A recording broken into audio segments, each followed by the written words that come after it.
Team नमस्ते, मी डिजॉन इलेक्ट्रॉनिकमधून विनीत झावरे. तुम्हाला आज थोडक्यात मायक्रोवनमध्ये जो युनिक फीचर येतो त्याच्याबद्दल माहिती सांगणार आहे.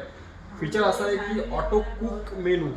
ऑटो कुक मेनूमध्ये काय होतं की कंपनीने एक सिलेक्टेड मेनू तुमचे जे असतात ते सेट केलेले असतात, बाय डिफॉल्ट सेट केलेले असतात, ज्याचा कोड तुम्ही ज्या वेळेला एंटर करता तर त्यावेळेला याच्यामध्ये तुम्हाला त्याचं मायक्रोवनचं टेम्परेचर, मायक्रोवनचं जी कुकिंग टायमिंग आहे ते ऑटो सेट होतो.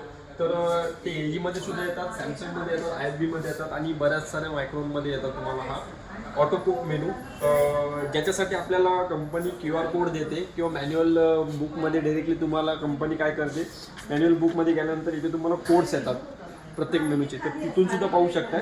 किंवा तुम्ही डिजिटली कंपनीने आजकाल डायरेक्टली स्कॅनर दिलेले आहेत, तर स्कॅनरला स्कॅन केल्यानंतर तुम्हाला तुमच्या मोबाईलवरती पण हे जे आहे कुकिंग मेनू ते सगळे दिसणार. त्याचा कोड तुम्ही इथे जेव्हा सेट करता तेव्हा तुमचा जो मायक्रोन आहे तो बाय डिफॉल्ट तुमचा टेम्परेचर आणि टायमिंग सेट करून तुमचा जो मेनू आहे तो परफेक्ट तुम्हाला रेडी करून देतो. थँक्यू.